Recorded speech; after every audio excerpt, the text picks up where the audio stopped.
officer who infiltrated anti-racist groups between 1993 and 97, targeting family justice campaigns and militant Labour.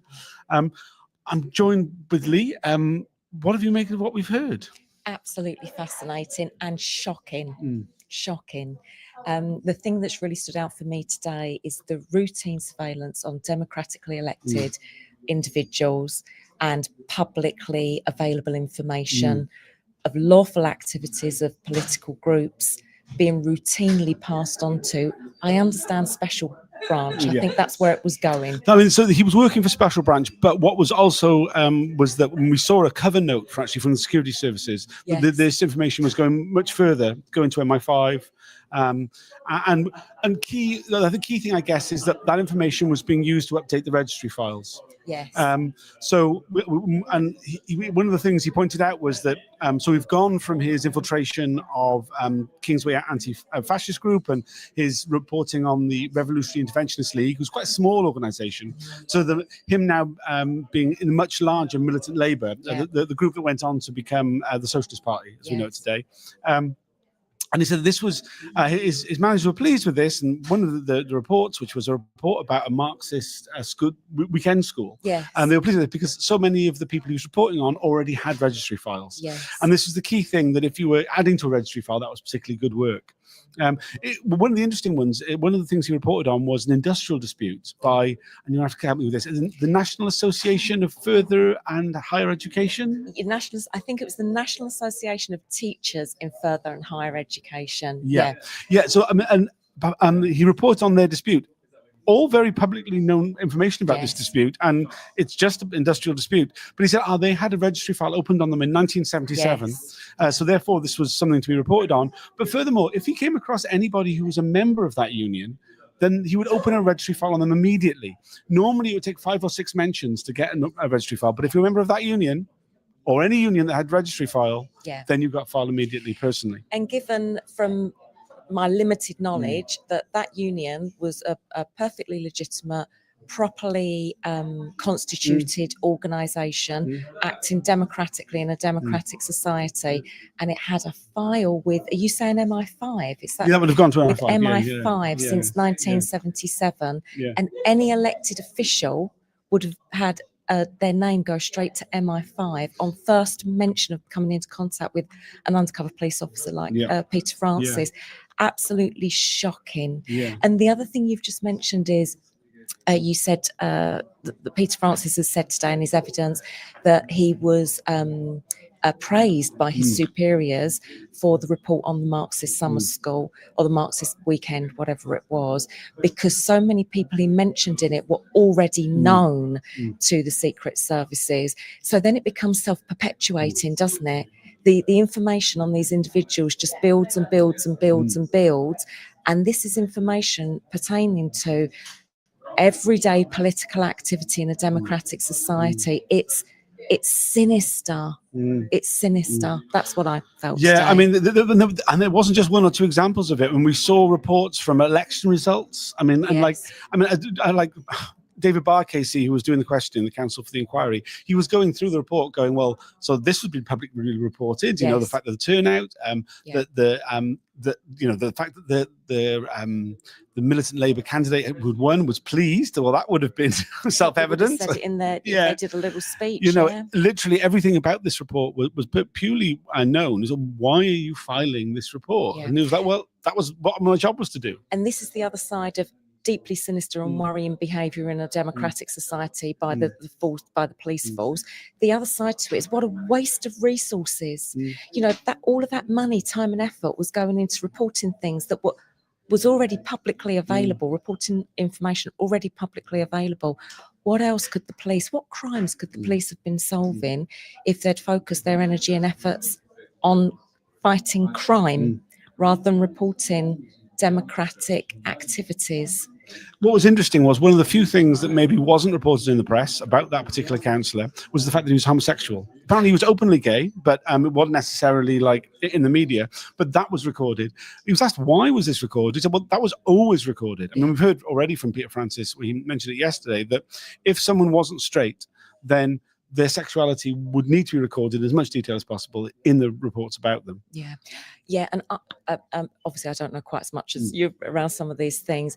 I was surprised that in 1994 that type of particular aspect of somebody's, somebody was being reported. And I was trying to remember when we had all the issues around Section 28, when Thatcher was trying to bring in Section 28 to make it illegal, I think, to talk about homosexuality in schools. And I'm going to go away and check, well, when was that? Because clearly in the minds of Special Branch and in the MI5, being gay was something that you might be able to use against somebody, blackmail somebody with. And I'm assuming initially that's why they were asking for that to be reported on. And so it was just consistently without people within that system questioning it. Because I'm following orders. This is my job. This is what everybody does. So that's what I'll do because why would I not do it? Yeah, really, really worrying. We were also taken to some reports about individuals. One of the reports about an individual was about someone who's been involved with the inquiry as a solicitor, Paul Heron, from the Public Interest Law Centre, who was, not only in the room, but also in shot when the actual, if anybody's watching the broadcast on YouTube, whilst the questions are being asked about him, he's literally sat behind David Barcasey as the questions are being asked. In that report about him, it claims that he's violent. Now, I'm not being funny or anything, but I've got to know Paul Heron a little bit through over the last 10 years of the inquiry, and it's a ridiculous suggestion.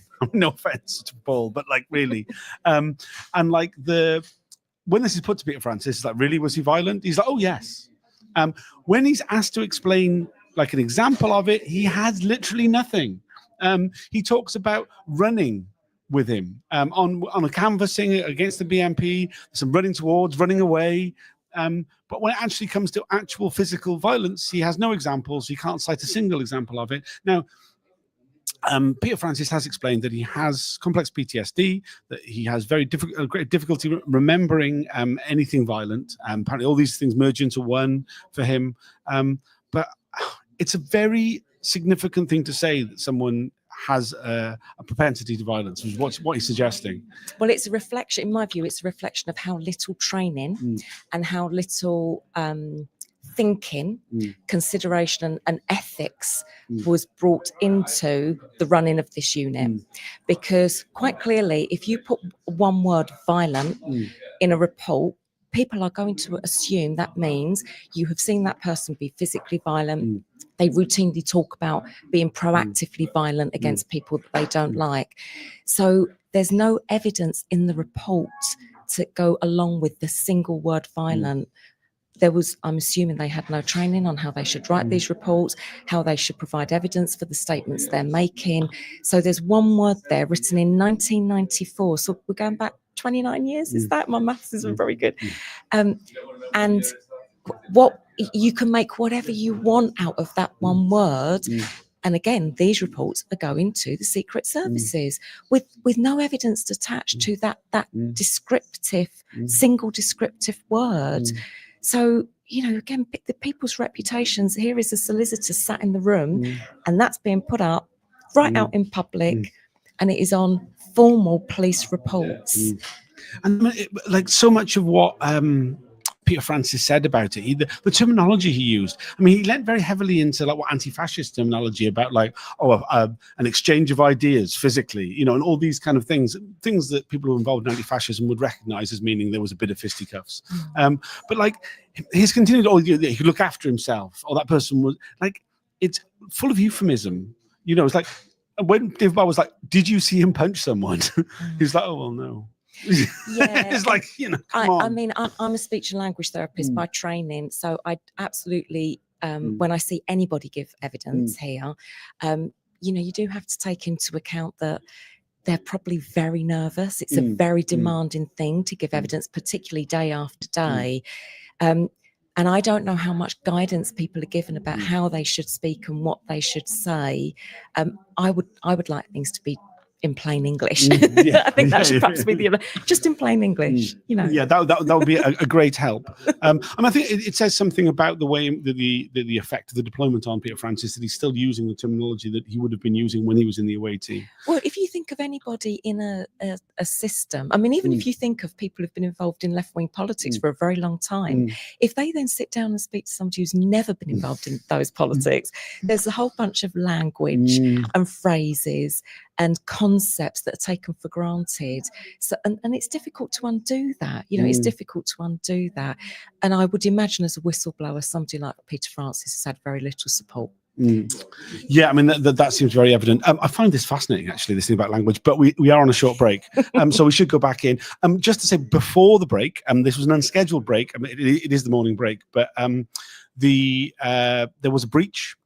We just started talking about the summer camp in Germany, Bavaria. Peter Francis was talking about how the summer camp was taking place in an area that had a high level of fascist activity within it. And there's been a lot made of the fact that his report suggests a very dangerous situation. A lot of people are going like, no, it was not. There was a lot of partying. It was a fun event. So yeah, we're going to go back in and hear about that. Just seeing if any of the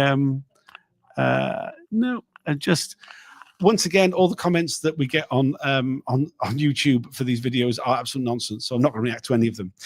Thanks for joining us. We'll be doing another video at lunchtime. See you all then. Bye for now.